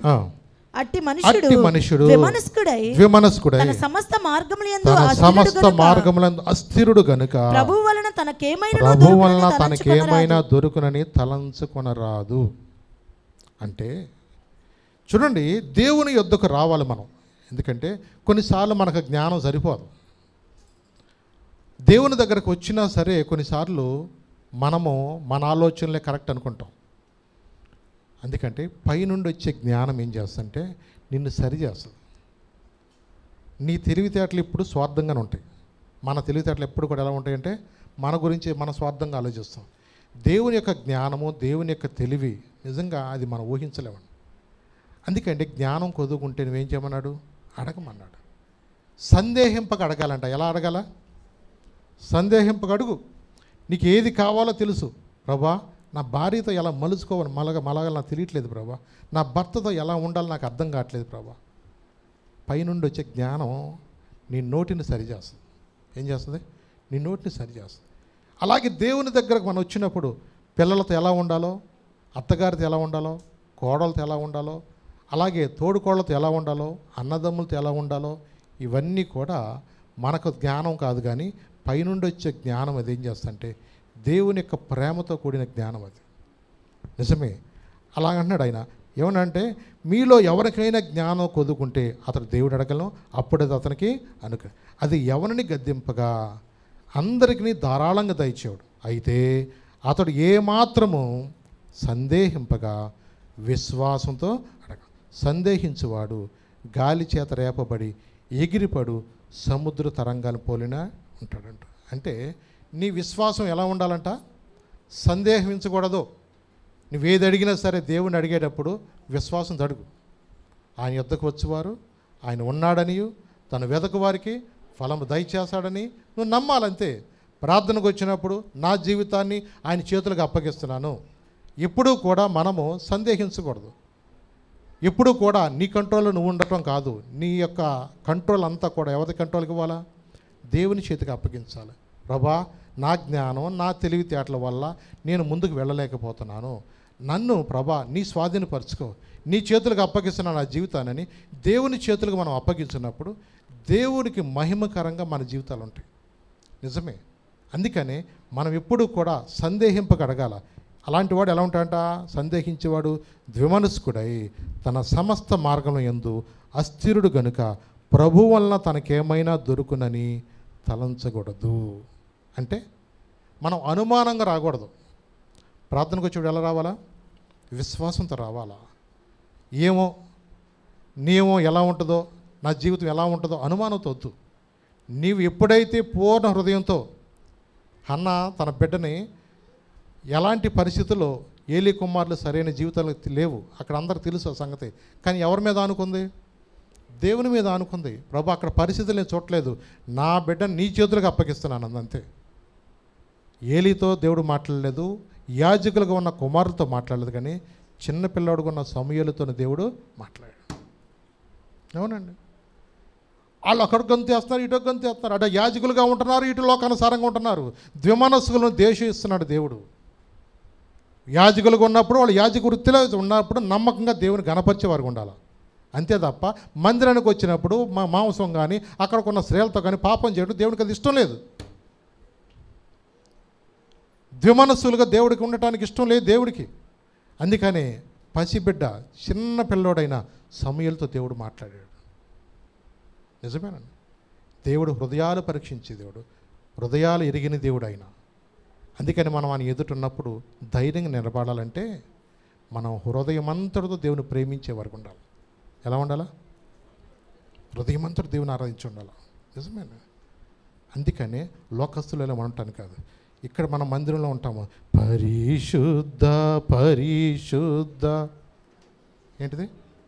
చక్కగా పెళ్ళిలో నేను విన్నానండి, మన ఊళ్ళో మంచివాళ్ళే కానీ చాలా ఊర్లో ఎట్లుంటుందో తెలుసా, ఇక్కడికి వచ్చినాక పరిశుద్ధ పరిశుద్ధ అంటాడు, అక్కడికి వెళితే ఉంటుంది అక్కడ మడత పెట్టండి అంటాడు. ఒక్కొక్కడు ఎవరిని మడత పెట్టాలో అర్థం కాదు, ఏసేంట్రా మడత పెట్టండి అంటున్నాడు. జనాలు నిన్ను మడత పెట్టే రోజు వచ్చేసింది అర్థం కావట్లేదు జనాలకి ఇవాళ. అంటే ఈరోజు చాలామంది ఎలా ఉంటారంటే ఇక్కడో గంతు అక్కడో గంతు, తాసుపాములు అయిపోతున్నారు రోడ్డు మీదకి వెళ్ళిపోం. కానీ 2-4 వీళ్ళందరూ తాసుపాములు అయిపోయి ఎగురుతూ ఉంటారు. ఇక అక్కడికి వెళ్ళినాక రోడ్డు మీద పూనకాలు వస్తాయి ఒకళ్ళకి. ఎవరు వీళ్ళందరూ? ద్విమనస్కులు. దేవుడిని ఆరాధించేటప్పుడు హృదయమంతటా ఆరాధించాలా, దేవుని కొరకు నిలబడేటప్పుడు పూర్ణ హృదయం ఆయన ప్రేమించాలి తప్ప నువ్వు అటు ఇటు ఉండకూడదు. నువ్వు ఉంటే చల్లగానే ఉండు, వెచ్చగానే ఉండు, కానీ నులివెచ్చని భక్తి నువ్వు చేయొద్దు. ద్విమనస్కులను దేవుడు ఏం చేస్తున్నాడు? 119వ కీర్తన 113లో ఏమని చెప్పింది? ద్వేషించుచున్నాను అని ఉంది. ద్వేషిస్తాం అంటే ఏంటి చెప్పండి? వాళ్ళ తోసివేసినట్టే. ద్విమనస్కులను దేవుడు తోసేస్తానంటాడు దేవుడు. అందుకని మనం చాలా జాగ్రత్తగా ఉండాలండి. నిజమేనండి. 23వ వచనం కూడా చదువునా? యాకోబు పత్రిక 1వ అధ్యాయం 23. ఎవడైనను వాక్యం వినువాడై ఉండి దాని ప్రకారము ప్రవర్తింపని వాడైతే వాడు అద్దములో తన సహజ ముఖమును చూచుకును మనుషుని పోలి ఉన్నాడు. అద్దంలో చూసుకున్నప్పుడు మనం మొహం కనపడదు, మళ్ళీ పక్కకి వెళ్ళిపోతే మొహం కనపడదు. వాక్యం వింటున్న మన జీవితంలో కూడా దేవుడు మనతోనే మాట్లాడుతున్నప్పుడు మనం ఎలాగ ఉండాలా? దిద్దుకునే వారు ఉండాలా, తీసుకునే మనసు కలిగి ఉండాలి. అంతే తప్ప జరుగుద్దులే లోకంలో అన్నట్టుకుంటే, దేవుడు గనక మనల్ని ద్వేషిస్తే నిన్ను కాపాడగలిగిన వాడు ఈ లోకంలో ఎవడు లేడు. దేవుడు గనక నిన్ను దీవించగలిగితే నిన్ను ఆపగలిగిన వాడు ఎవడో లేడు. దేవుడు గనక నిన్ను తోసేస్తే నిన్ను పట్టుకోగలిగిన వాడు ఎవడో కూడా లేడు. కాబట్టి మనం చాలా జాగ్రత్తగా ఉండాలి. లవోదీకత సంఘంతో దేవుడు చెప్తున్నాడు, నీవు ఉంటే చల్లగానే ఉండు, వెచ్చగానే ఉండు. నులివెచ్చగా ఉన్నావా? ఏమన్నాడు ఆయన? నా నోట నుండి నేను నిన్ను ఉమ్మివేస్తాను అంటున్నాడండి. నిజమేనండి, నిజమే. అందుకని ఆయన ఒక మాట చెప్పారు, ఉపమాన రీతిగా యేసుప్రభువు ఒక మాట చెప్పారు. లూకా సువార్త 18వ అధ్యాయం చూద్దాం. లూకా సువార్త 18వ అధ్యాయం 23 నుంచి 24 దాకా చదువు. అప్పుడు అతడు మిక్కిలి ధనవంతుడు గనుక ఈ మాటలు విని, చూసుకోండి అందరు, లూకా సువార్త 18వ అధ్యాయం 23-24 వచ్చాడు. అతడు మిక్కిలి ధనవంతుడు గనుక ఈ మాటలు విని మిక్కిలి వ్యసనపడగా యేసు అతను చూచి, ఆస్తి గలవారు దేవుని రాజ్యంలో ప్రవేశించుట ఎంతో దుర్లభము. సారీ నాన్న, మత్తయి సువార్తది, మత్తయి సువార్త.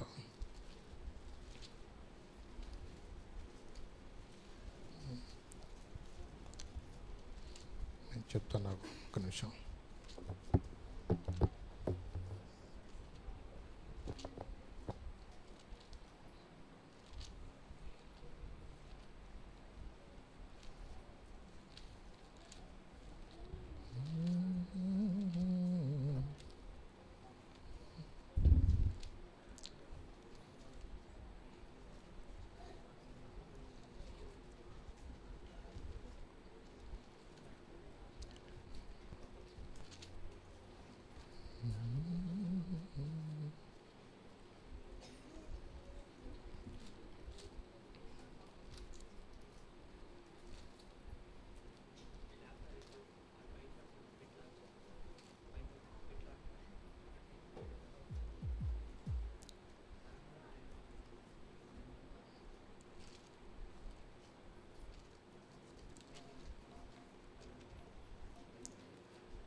మత్తయి సువార్త 13వ అధ్యాయము 47 నుంచి 51 వచ్చేది. సరే, మత్తయి సువార్త 13వ అధ్యాయము 47 నుంచి చదువు. మరియు పరలోక రాజ్యము సముద్రంలో వేయబడి నానా విధములైన చేపలను పట్టిన వలన పోలి ఉన్నది. అది నిండినప్పుడు దానిని దరికిలాగి కూర్చుండి మంచి వాటిని గంపలలో చేర్చి చెడ్డ వాటిని బయట పారవేయుదురు. అలాగే యుగ సమాప్తి యందు జరుగును. దేవదూతలు వచ్చి నీతిమంతుల్లో నుండి దుష్టులను వేరుపరిచి వీరిని అగ్నిగుండములో పడవేయుదురు. అక్కడ ఏడ్పును పండ్లు కొరుకుటయును ఉండును. వీటన్నిటినీ మీరు గ్రహించితిరా అని వారిని అడుగగా వారు గ్రహించితిమనిరి. చాలా ఇక్కడ పరలోక రాజ్యం గురించి ఒక ఉపమానం చెప్తూ అని ఏమన్నాడంటే, చేపలను బట్టిన వలన పోలినది, అది నిండినప్పుడు దాన్ని దరికి లాగి కూర్చుండి మంచి వాటిని గంపల్లో చేర్చి చెడ్డ వాటిని బయట పారవేదురు. అలాగే యుగ సమాప్తి యందు కూడా జరుగును. దేవదూతలు వచ్చి నీతిమంతుల్లో నుండి దుష్టులను ఏం చేస్తారంటే వేరుపరిచి వారిని ఏం చేస్తారు, వీరిని అగ్నిగుండములో పడవి, అక్కడ ఏడుపును పండ్లు కొరుగుట ఉంటును. అంటే చూడండి, చేపలు పట్టినప్పుడు కొన్నిసార్లు వేస్ట్ కూడా ఉంటుంది. కొన్నిసార్లు కొన్ని తినే చేపలు ఉంటాయి, కొన్ని తినని చేపలు కూడా ఉంటాయి. దాంట్లో కొన్ని దెయ్యం చేపలు కూడా పడుతున్నాయి ఈ మధ్య. అలాంటి అన్నిటిని ఏం చేస్తారంటే ఈ తింటా పని చేయమని చెప్పేసి పారేసేస్తారు. అలాగే నత్తగొల్లో ఇంకేదైనా చెత్త అంతా ఉందనుకుని అవన్నీ తీసేస్తారు. అంటే వలలో ఉన్న చేపలన్నిటిని ఏం చేస్తారు, వేరు చేస్తారు. పనికొచ్చేయి పనికిరానటి. అలాగే దేవదూతలు కూడా ఏం చేస్తారంట, వీళ్ళు పనికి వచ్చేవాళ్ళు వీళ్ళు పనికిరాని బ్యాచ్ అని వాళ్ళు కూడా ఏం చేస్తారంట, వేరు చేస్తారంట. వేరు చేసి ఈ పనికిరాని బ్యాచ్ని అంతా ఏం చేస్తారంట, అక్కడ ఏం చేస్తారంట, వాళ్ళని అగ్నిగుండములో పడవేదు. అక్కడ ఏముంటుందంట, ఏడుపును పండ్లు కొరుకుతుండవు. వీటన్నిటినీ మీరు గ్రహించితిరా అని వారిని అడుగగా ఏమన్నారు వాళ్ళు, గ్రహించామయ్యా అన్నారు. ఈ రోజున మనం కూడా గ్రహిస్తున్నామా? దేవుడు వేర్పరుస్తారంటున్నాడు. ఆయన గొర్రెలు వేరుగా మేకలు వేరుగా, మంచి వారిని చెడ్డవారిని, లోకములో ఉన్నవారిని దేవుని సంబంధించిన వారిని, ఎలాంటి వారిని కూడా దేవుడు ఏర్పరిచే సమయం వచ్చింది. గోధుమలు గురుగులను వాటిని వేరు చేసే సమయం వచ్చింది. ఈ రాకడ దినాల్లో మనం ఉన్నాము. నిజమే, దేవుని యొక్క బిడ్డలుగా ఈ రోజున నిన్ను ఏది నేను వెనకలాగుతుందో, ఇందాక మీ రెఫరెన్స్ మీరు చదివించారు, ఇందాక మీరు చదివారు. ఏం చదివారు? లోకాసు వార్త 18వ అధ్యాయంలో 23వ వచనం 24వ వచనం ఒకసారి చదువున్నాను. ఇప్పుడు అది లోకాసు వార్త 18వ అధ్యాయము 23, 24 చదువు. అక్కడ ధనవంతుడుగా ఉన్న వ్యక్తిని, అతడు మిక్కిలి ధనవంతుడు గనుక ఈ మాటలు విని మిక్కిలి వ్యసనపడగా ఏమన్నాడు, అక్కడ మిక్కిలి వ్యసనపడగా యేసు అతన్ని చూచి ఆస్తి గలవారు దేవుని రాజ్యంలో ప్రవేశించుట ఎంతో దుర్లభము. అంటే చూడండి, అతను ఏం కావాలని వచ్చాడు దేవుని దగ్గరికి? నిత్య జీవం కోసం వచ్చాడు. యేసయ్య దగ్గరికి వచ్చింది నిత్య జీవం కోసం వచ్చాడు. ఎందుకంటే ఆయన పరలోకం నుంచి వచ్చిన వాడు, ఆయనకి ఇవ్వగలిగినవాడు ఆయన ఒక్కడే కాబట్టి ఆయన్ని అడిగటానికి వచ్చాడు. అయ్యా, నిత్య జీవం వారసులకు నేనేం చేయాలని వచ్చాడు. ఆజ్ఞలన్నీ పాటిస్తున్నా అన్నాడు. మంచిదే, కానీ ఇంకా నాలో ఏమన్నా కొదువుగా ఉంటే చెప్పయ్యా అన్నాడు. నీ మనసంతా కొంచెం డబ్బు అనే ఉంది. నీ ధనాన్ని వచ్చి ఏమన్నాడు ఆయన, వచ్చి పేదోళ్ళకి ఇచ్చేసి నన్ను వచ్చి వెంబడించన్నాడు. రాగలిగాడా? పరలోకం కావాలి. ఇప్పుడు ఏమన్నాడు, ఆయనకి డబ్బు కావాలి. అంటే కొన్నిసార్లు అతను ఇంకా చాలా మంచోడు. పరలోకం లేకపోయినా పర్వాలేదు కానయ్యా, నా డబ్బు మాత్రం నేను ఇడిచిపెట్టలేను. ఏమన్నా ఊరికి నేనేమన్నా సంపాదించానా? కష్టపడి సంపాదించుకున్నాను. నా బిడ్డల కోసం నేను దాన్ని దాచుకుంటున్నాను, కానీ ఆడేళ్ళకి నేను ఇచ్చేయమంటే నేను పలారంలాగా దాన్ని పంచిపెట్టలేను. నీకు నమస్కారం, నీ పరలోకానికి నమస్కారం అని ఏమన్నాడు ఆయన? వ్యసనపడుతూ వెళ్ళిపోయిన వాక్యం. ఎలా అయిపోయాడు? వ్యసనపడుతూ వెళ్ళిపోయాడు. చూడండి, నిజమే. ఎందుకంటే ఈ రోజున నిజంగా మనుషులకు ఎవరైనా సరే డబ్బు అనేది చాలా ప్రాముఖ్యత ఇస్తుంది. నిజమే. చాలామంది అంటారు కదా, డబ్బు ఉంటే కొండ మీదంట కోతి దిగి వచ్చేస్తుందంట. అలాగే కొన్నిసార్లు అనుకోవచ్చు, కానీ డబ్బుంటే పరలోకం దిగి వచ్చేస్తుందా? నీ డబ్బంతా పెట్టి కొనగలవా చెప్పు? నిజమేనా? ప్రపంచంలో బోళంత మంది ధనవంతులు ఉన్నారు. ఎలాంటి మస్క్ లాంటి వాళ్ళు, అలాగే అంబానీ లాంటి వాళ్ళు, కానీ ఇంకా ఇలాంటి పెద్ద పెద్ద కుబేర్లు చాలామంది ఉన్నారు. ఒకవేళ పరలోకంలో గనక డబ్బుతో కొనగలిగితే అది మనలాంటి వాళ్ళు దొరికేది కాదు.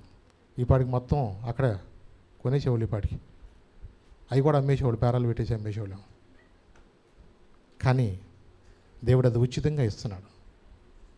దేవుడు ఉచితంగానే ఇస్తున్నాడు. అది ఎవరికి ఇస్తున్నాడు? అది ఎవరైతే ఆత్మ మూలముగాను నీటి మూలముగా జన్మిస్తారో వారికి నిత్య జీవం దేవుడు ఇస్తున్నాడు. ఏమిస్తున్నాడైనా?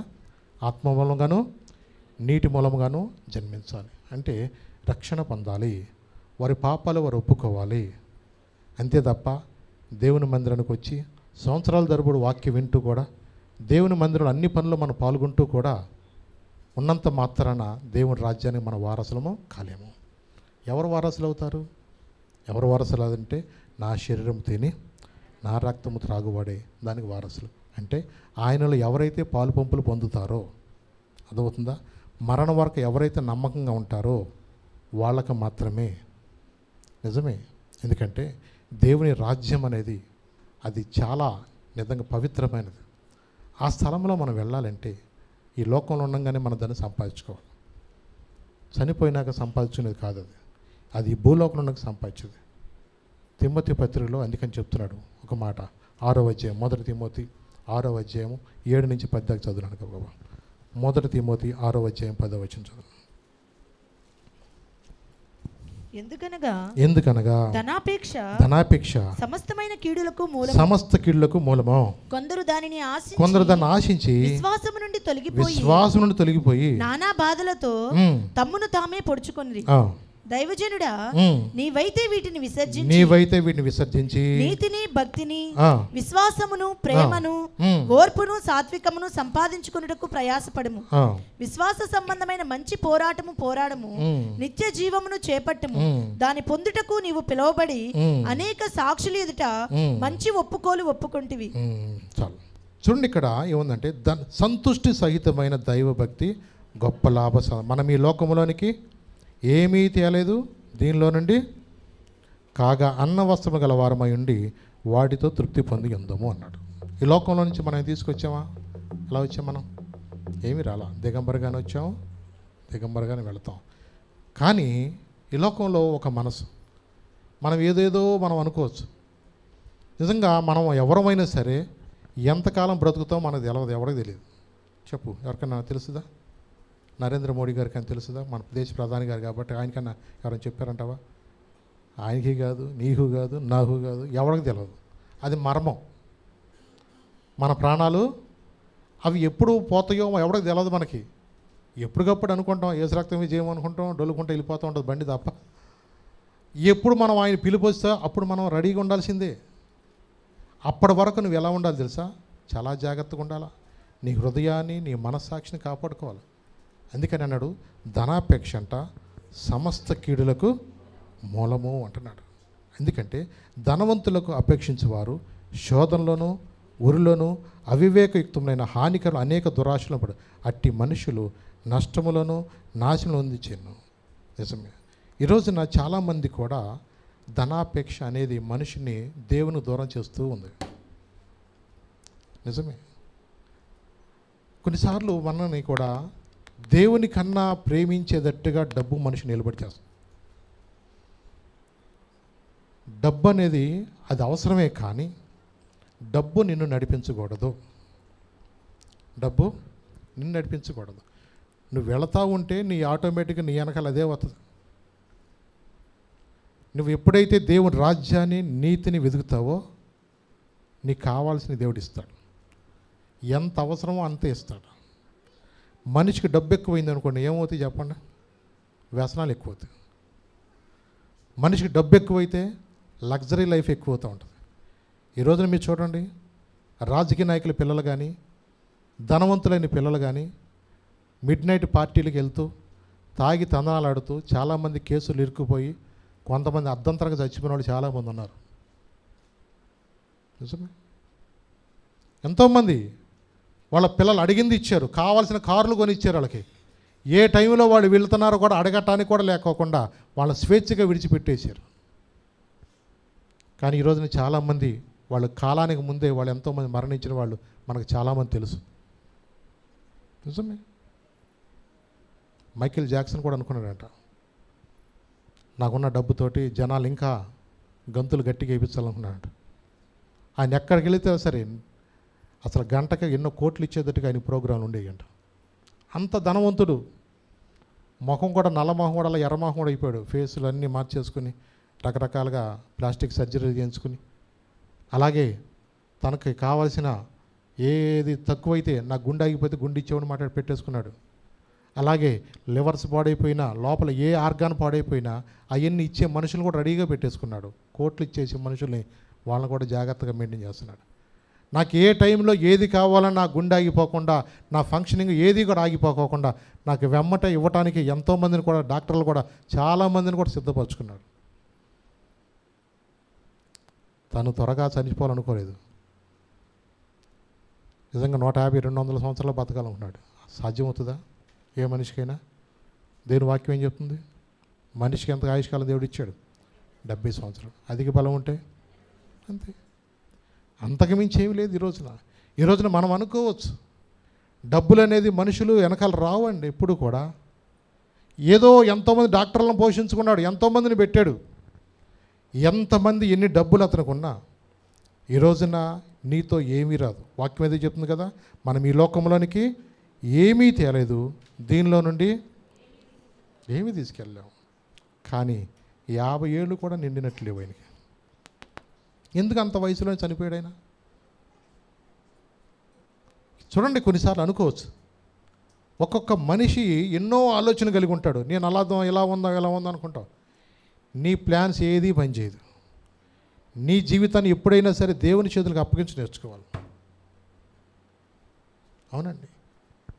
సంపాదన కోసమే పుట్టలేదు నీవు, పోయేటప్పుడు నీవు పట్టుకొని పోవు. సంపాదన కోసమే పుట్టలేదు నీవు, పోయేటప్పుడు ఏది పట్టుకొని పోవు. పోతున్న వారిని నీవు చూచుటలేదా, పోతున్న వారిని నీవు చూచుటలేదా. బ్రతికి ఉన్న నీకు వారు పాఠమే కాదా, బ్రతికి ఉన్న నీకు వారు పాఠమే కాదా. ఈ జీవితం విలువైనది, నరులారా రండని సెలవైనది. ఈ జీవితం విలువైనది, నరులారా రండని సెలవైనది. సిద్ధపడినావా చివరి యాత్రకు, సిద్ధపడినావా చివరి యాత్రకు. యుగ యుగాలు దేవునితో ఉండుటకు, నీ ఉండుటకు.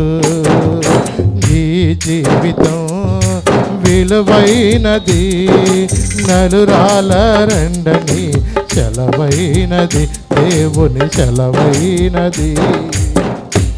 సంపాదన కోసమే మనం పుట్టలేదండి లోకంలో. నిజమే. ఎందుకంటే భక్తుడు, అయ్యా నాకు ఎక్కువ అవ్వద్దు, నాకు తక్కువ అవ్వద్దు. ఎక్కువిస్తే ఒకవేళ నేను ఎక్కడన్నా దేవుని దూషిస్తానేమో, తక్కువైతే నేను ఎక్కడన్నా దొంగని అవుతానేమో. ఏ దినమున కావాల్సిన ఆహారం నాకు ఆ రోజుకి దయచేయి. దేవుడు నిన్ను పరీక్షిస్తాడు. నువ్వు దాన్ని జాగ్రత్తగా వాడుకుంటున్నావు అంటే దేవుడిస్తాడు. నిజమే. ధనవంతులైన వాళ్ళు చాలామంది ఉన్నారు.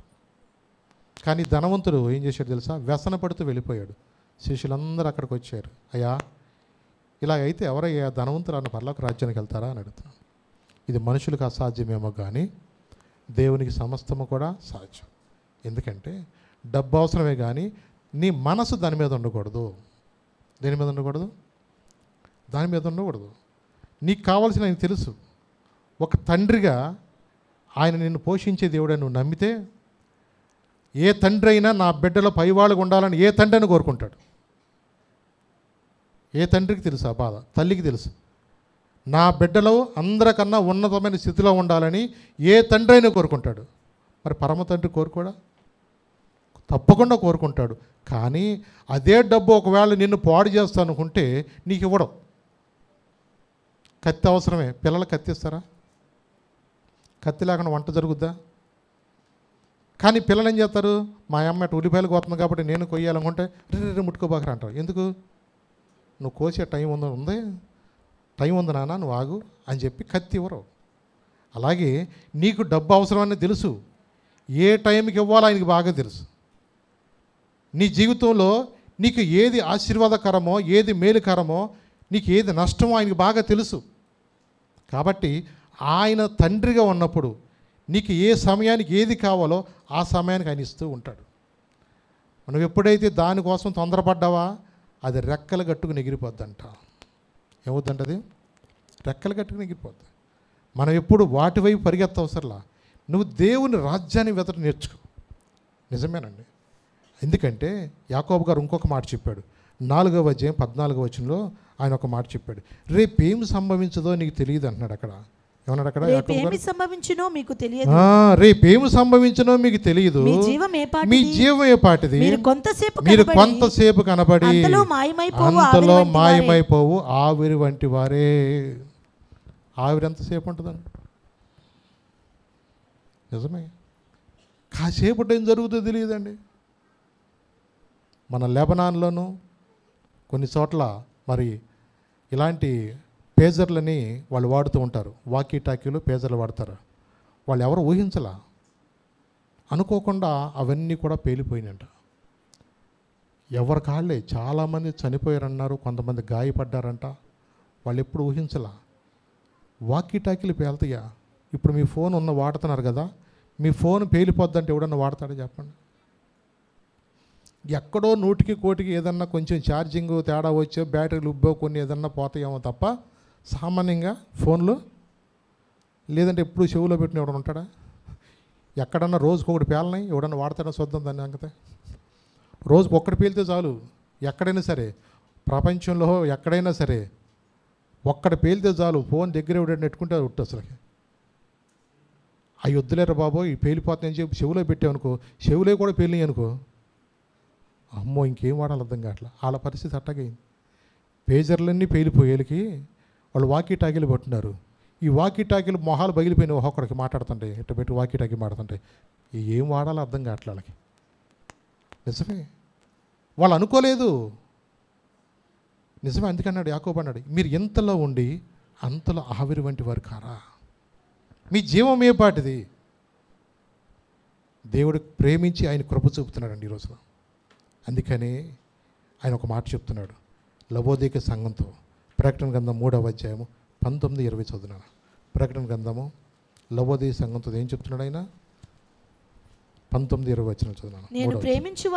నేను ప్రేమించు వారందరినీ కూడా ఆయన గద్దించి శిక్షించున్నాను. కనుక నీవు ఆసక్తి కలిగి మారు మనసు పొందుము. ఇదిగో నేను తలుపు యొద్ద నిలుచుండి తట్టుచున్నాను. ఎవడైనా నా స్వరము విని తలుపు తీసిన ఎడల నేను అతని యొద్దకు వచ్చి అతనితో నాతో కూడా అతడు భోజనము చేస్తాము. చూసారండి, నేను ప్రేమించు వారిని ఏం చేస్తాను అన్నాడు ఆయన? గద్దించి శిక్షిస్తాను. నిజమేనండి. నేను ప్రేమించు వారిని నేను గద్దించి శిక్షిస్తాను. కనుక నువ్వు ఆసక్తి కలిగి మారు మనసు పొందు. ఎలా ఉండాలంటేనే, దేవుడు మనల్ని ప్రేమించి కొన్నిసార్లు శిక్షించినప్పుడు మనం ఏం చేయాలా? ఈ బాధలని మాకే రావాలా అనుకోవద్దు. ఎలా ఉండాలా? ప్రభా, నన్ను సరిచేయటానికి ఒక శ్రమను పంపించావు, నన్ను దిద్దటానికే. మాస్టర్ కోపం ఎందుకు బాధతాడో చెప్పండి. మీలో టీచర్లు కూడా ఉన్నారు కదా. టీచర్లు పిల్లల్ని ఎవడన్నా సరే కోపం ఉండి ఎరగొడ్డు కొట్టేస్తారా? మీ ఉద్యోగాలే పోతాయి. ఏ టీచరు కూడా పిల్లల్ని ఊరినే కొడతారా? వాడు అల్లరి చేసానో, వాడు మాట వినకపోతేనో, వాడిని సరి చేయటానికి ఒక రెస్పాన్సిబుల్ టీచర్గా వాడి జీవితంలో వాడు మంచిగా ఎదగాలని, బాగా చదువుకోవాలని మంచి టీచర్ ఎవరైనా సరే పిల్లల్ని క్రమశిక్షణలో పెడతారు. ఏం చేస్తారు చెప్పండి? తల్లిదండ్రులు కోపం ఉండి మీ పిల్లల్ని కొడుతున్నారా? ఈ అమ్మమ్మనే ఊరుకోరు, అడ్డం పడిపోతారు. వెళ్ళి ఆయన కొట్టనేవారు కూడా కొట్టనేవారు. అంటే వాళ్ళకి నేర్పాల. వాళ్ళకి వాడు కొట్టుకుంటున్నారు, ఊద్దాన్ని కట్టుకుంటున్నారు. వాళ్ళకి భయం ఉండాలి ఇంట్లో. వాళ్ళు సరైన మార్గంలో పెట్టడానికి వాళ్ళందరూ కూడా మనం ప్రేమించే వాళ్ళని గద్దిస్తాం, వాళ్ళని కొడతాం కూడా. పిల్లల్ని బెత్తం వాడకపోతే వాడేమవుతాడా? విరోధి అయిపోతాడు. తండ్రిగా తల్లిగా నువ్వు బెత్తం వాడవలసిన సమయంలో వాడాలి, బెత్తం వాడాల్సింది. అంతే తప్ప ఆడు అడిగిందల్లా ఇచ్చి, ఆడు ఫోన్ అడిగితే ఫోన్ ఇచ్చేసి, ఆడు ఏది అడిగితే అది ఇచ్చేసి, 20 రూపాయలు అడిగి అమ్మ థమ్సప్ కావాలంటే నువ్వు కొట్టుకాడికి వెళ్ళిపోయి 5 నెలలు ఇచ్చేస్తున్నాను అనుకో, 4 రోజుల కూలింగ్ తాగి ఆడు తుమ్ముతుమే. నిజమే. థమ్సప్లు తాగకూడదు, పిల్లలకి ఇవ్వబాకండి. మళ్ళీ గబుక్కుని సోషల్ మీడియాలో నన్ను అంటారేమో, కానీ ఒకటి మనం నేర్చుకోవాలి, మన పిల్లలకి అది మంచిది కాదు. చక్క లైమ్ జ్యూస్ ఇవ్వండి, లేదంటే చక్క ఇంట్లో ఏదైనా మజ్జిగ ఇవ్వండి, ఏదైనా ఇంట్లో ఏదైనా చక్క చేసి ఇవ్వండి. ఎందుకంటే దానివల్ల ఎముకలు కూడా నష్టం అని చాలామంది చెప్తున్నారు. పవర్ ఎక్కువ ఉంటుంది దానిలో. అందుకని పిల్లలకు అడగంగానే గబుక్కుని అలాంటి డ్రింక్స్ ఇవ్వకూడదు, సాఫ్ట్ నష్టపరుస్తాయి. అందుకని మనం చాలా జాగ్రత్తగా ఉండాలి. మన పిల్లల్ని ప్రేమించి వాడిని ఏం చేస్తాం? మనము గద్దించాం, శిక్ష. అలాగే దేవుడు కూడా మనల్ని ప్రేమించేస్తున్నాడు. ఆయన నిన్ను సరి చేయటానికే, నిన్ను దిద్దటానికే. ఎవ్వరం కూడా నరకానికి వెళ్ళకూడదని. అర్థమవుతుందా? మనం ఎవరు నశించి నరకానికి వెళ్ళడం దేవుడి చిత్తం కాదు. అందరూ అంతటా మారు మనసు పొందాలి. అందుకని ప్రేమించి దేవుడు మనతో మాట్లాడేది ఎందుకో తెలుసా? మనం దిద్దుకోవాలా, ద్విమనస్కులుగా మనం ఉండటానికి కాదని.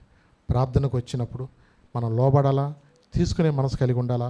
ప్రభా నన్ను ప్రేమించి నన్ను ప్రభా నాతో మాట్లాడుతున్నందుకు వందనాలు అని మనం తీసుకునే మనసు కలిగి ఉండాలి తప్ప ఆడట్టున్నాడుగా, ఈడట్టున్నాడుగా, ఆడట్టలేడా, ఈడట్టలే, ఎవడు లేడు, అందరూ తప్పున్నాడు. కానీ మనం ఏం చేయాలి? మనము చెప్పండి, దిద్దుకోవాలా, తీసుకునే మనసు మనం కలిగి ఉండాలా. ఎందుకంటే యేసయ్య త్వరగా రానే ఉన్నాడు. జయించు అని ఏం చేస్తానని తెలుసు? ఆయన నాతో పాటు సింహాసనం అందు కూర్చుని పెడుతున్నాడు. మరి ఇవన్నీ జయించాలంటే మనం ఏం చేయాలా? జయించిన యేసయ్య వైపు మనం వెళ్ళాలా, యేసు పాదాల దగ్గర మనం వెళ్ళాలా, ఆయన సన్నిధిలో మనం వెళ్ళాలా.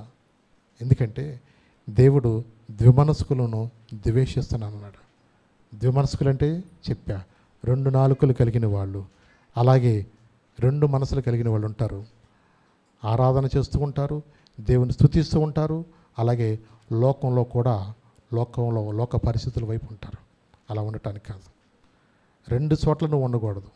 నువ్వు ఉంటే దేవుని మందిరంగా ఉండి దేవుని ఆరాధించే వ్యక్తిగా ఉండు, లేదా లోక సంబంధంగా ఉండి లోకంలో ఉండిపో. అంతే తప్ప అక్కడొక గంతు ఎక్కడొక గంతేస్తే దేవుడు అలాంటి వాళ్ళని ఏం చేస్తున్నాడు? ద్వేషిస్తున్నాడు. ద్విమనస్కులను దేవుడు ఏమన్నాడు? ద్వేషిస్తున్నాడు. కాబట్టి ఆయన చేత మనం ద్వేషించబడితే నిన్ను నన్ను కాపాడగలిగిన వాడు ఈ లోకంలో ఎవడు కూడా లేడు. మనం అలా ఉండటానికి కాదండి. దేవుడు ప్రేమించి మనతో మాట్లాడుతున్నప్పుడు మనం కూడా ఏం చేయాలి తెలుసా? ఎందుకంటే ఈ లోక స్నేహం అంట, దేవునితో వైరం అంట. లోకంలో మనం కలిసిపోవటానికి కాదు, కానీ దేవుడు మనల్ని లోకంలోని విడిపించింది. ఎందుకంటే దేవుని కొరకు మనం అందరం కూడా నమ్మకంగా మనం ఉండాలని. అందుకన్నాడు దేవుని యొద్దకు రండి. ఏమన్నాడు ఆయన 8వ వచనంలో? దేవుని యొద్దకు రండి, అప్పుడు ఆయన మీ యొద్దకు వచ్చును. పాపులారా మీ చేతులను శుభ్రం చేసుకోనండి, ద్విమనస్కులారా మీ హృదయములను పరిశుద్ధపరచుకొనండి. వ్యాకులు పడి దుఃఖపడి ఏడువుడి, మీ నవ్వు దుఃఖమునకును మీ ఆనందము చింతకును మార్చుకోండి. ప్రభు దృష్టికి మిమ్మల్ని మీరు తగ్గించుకొనుడి, అప్పుడు ఆయన మిమ్మను హెచ్చిస్తాడు. ప్రభు దృష్టిలో మనం ఏం చేయాలా? తగ్గించుకుందాం, లోబడదాం, తీసుకునే మనసు కలిగి ఉందాం, దేవుడిచ్చే నిత్య రాజ్యం పొందుకుందాం. లేచి నిలబడదాం, చిన్న ప్రార్థన చేసుకుందాం. దేవుడు ఈరోజు నీతో నాతో మాట్లాడుతున్నప్పుడు, ప్రభా నాలెక్కడ అయ్యా ద్విమనస్కులుగా ఉండనే వద్దయ్యా. అటు ఉంటే నీ కొరకన్నా మండే వాళ్ళు ఉండాలా, లేదంటే లోకంలో ఉండాలి తప్ప నీ మందిరానికి వచ్చి కూడా నేను ఎక్కడ కూడా అటు ఇటు ఊగిసలాడేవాడు ఉండనే వద్దు. ప్రభా నాతో మాట్లాడుతున్నందుకు వందనాలు, నన్ను సరి చేస్తున్నందుకు వందనాలు. తీసుకునే మనసు మాకు దయచేయండి. ధనవంతుడు వ్యసనపడుచు వెళ్ళిపోయినట్లుగా నేను అలా ఉండనే వద్దు ప్రభా. ఎందుకంటే లోకము దాని ఆశలు గతించును, కానీ దేవుని చిత్తము చేయువాడు నిరంతరం నిలుస్తాడన్న ప్రభా. అవునయ్యా, నీ చిత్తము చేయటం మాకు నేర్పించయ్యా. నీ పాదాల దగ్గర నేర్చుకునే మనసు మాకు దయచేయండి, లోబడే మనసు మాకు దయచేయండి ప్రభా. నన్ను ప్రేమించి మాతో మాట్లాడుచున్నందుకు వందనాలు తండ్రి. ప్రభా నాయన, ఈ లోకంతో ఎవడైతే స్నేహం చేయగోరుతాడో అయ్యా, వాడు దేవుడికి శత్రువు అవుతాడంట ప్రభా. నిజమే ప్రభా, ఈ లోకము స్నేహము దేవునితో వైరమని ఎరగవా అన్నావు ప్రభా తండ్రి నాయన. అవునయ్యా, నిజమే ప్రభా. ఈ లోకముతో ఉండేవారుగా లోకములస్తుల వలె మేము బ్రతకటానికి కాదయ్యా, మమ్మల్ని లోకంలోని ఏర్పరచుకున్నది అయ్యా నీ కొరకు ప్రత్యేకంగా బ్రతకటానికి ప్రభా. క్రీస్తుకు బెలియాలకి ఏం సంబంధము, చీకటికి వెలుగుకు ఏం పుత్తు అని చెప్పే ప్రభా. నీ కొరకు నిలబడేవారుగా మమ్మల్ని సిద్ధపరచండి. కృప కలిగిన దేవానికి వందనాలు. ఈ దినమందు మీరు మాతో మాట్లాడుచున్నందుకు వందనాలు. లవోదిక సంఘముతో మాట్లాడినట్లుగా నీ ఉంటే చల్లగానే ఉండు, లేదా వెచ్చగానే ఉండు. నులివెచ్చని భక్తిగా ఉంటే నేను నా నోటి నుంచి ఉమ్మి వేస్తాను ప్రభా. మేము అలా ఉండని వారికి ఉండక జయించేవారిగా ఉండదు సహాయం చేయ ప్రభా. జయించేవారిని నీతో పాటుగా సింహాసనం కూర్చొని పెడతాను కనుక ప్రభా, ఆ జయ జీవితం మా అందరికీ దయచేయండి. ఈ పోరాటాల్లో మమ్మల్ని నిలబెట్టండి, మమ్మల్ని పట్టుకోండి ప్రభా. ఊగిసలాడే మనసు నుంచి విడిపించి నీ కొరకు స్థిరపరిచి బలపరిచి ఆత్మలు సంపాదించేవారుగా ఇంకను అనేక మంది అటు ఇటు ఉన్నవారిని కూడా అయినా నీ దగ్గరికి తీసుకురావటానికి మమ్మల్ని బలపరచండి ప్రభా. నీ కృపలో జ్ఞాపం చేసుకోండి. ఈరోజు విన్న మాటలు మాకు దీవెనకరంగా సహాయం చేసి నీకు బలమైన సాధనములుగా నీ కొరకు మరణ వరకు నమ్మకంగా నిలబడే వారికి చేయమని యేసు నామమున నడుచున్నాను తండ్రి. ఆమేన్, ఆమేన్.